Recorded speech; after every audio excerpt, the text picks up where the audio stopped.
In this room today, we have a 6th grader, a 5th grader, and 2 3rd graders. Each Monday, we like to end our session with a challenging question. And someone has requested that we practice long division today. And here is the example he wishes for us to review.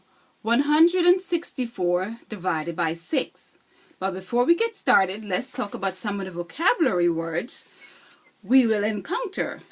Can you give us some of the vocabulary words we'll probably use in this lesson? Yes, long division, dividend, divisor, quotient, remainder. And I would like to add one to the group.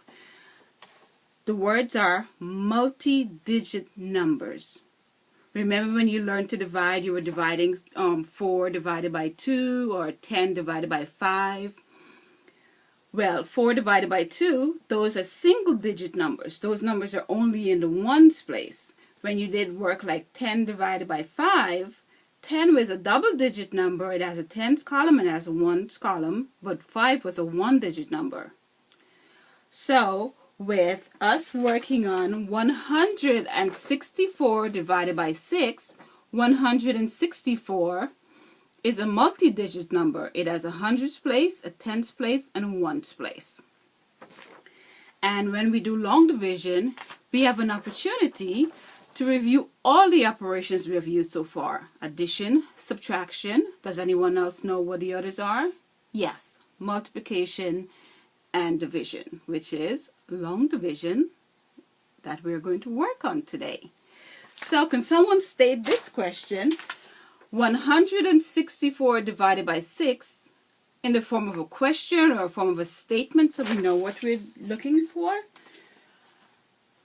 Find the quotient of 164 and 6. I think I left the 6 off of there. So find the quotient of 164 and 6. Find the quotient. That's very good. Find the quotient of 164 and 6. What is the word quotient? So if we take the question again, find the quotient of 164 divided by 6. The quotient is the answer we're hoping to find. What is 164? Yes, 164 is the dividend, and 6 will be our, 6 will be our divisor. And as the student who requested us to work on the question, he said it would be long division, and he believes that we'll have a remainder in the end. What do you think about that? Okay, let's take a look at the question. We now have, if we set it up, we have 164 divided by 6. And I have a 0 above here. Does anyone know why I put a 0 there? Yes, let's go back to the beginning and look at the question with the 0 there as well and see what was done. What did we do? We have 164 divided by 6. There's a little loop under the 1 and a 0 above. Why did I do that? Yes, because 1 divided by 6 will give us a whole number of 0 and a remainder of 1. But we're not going to worry about subtracting or anything like that right now. We'll just leave it as it is right here. And then we look at the question again. We have 164 divided by 6. The 0 is above, but this time we have underlined a little loop under 16. Can 16 be divided by 6? Yes, it can. So let's break it down and see what happens.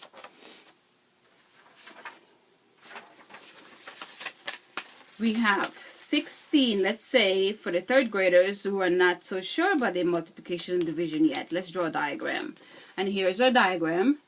We have 16 dots, and we want to divide 16 by 6. Pretty much they're asking us to share this 16. How many times can we find 6 within these 16? So that if you're sharing it with your friend will have 6 and you will have 6. So we highlight the pieces. How many times? 1, 2. And what are these 4 left here called? These are our remainder. 6 times 2 will give us 12. Where will we now put that number? Let's go back to our question. 164 divided by 6. So we have 164 divided by 6. Where will we put the 12? Yes, we'll put the 12 under the 16. So we will subtract 12 from the 16. And do you see here where we had a remainder of, how many were remaining? 4. So we said 16 subtract 4 leaves us with, 16 subtract 12, I'm sorry, leaves us with 4.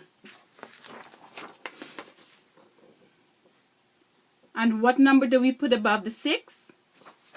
Yes, we write a 2. So now we've found that 6 goes into 16 2 times and we have a remainder of 4. Are we finished? No, we're not finished. So what do we need to do next? Yes, we bring down the 4.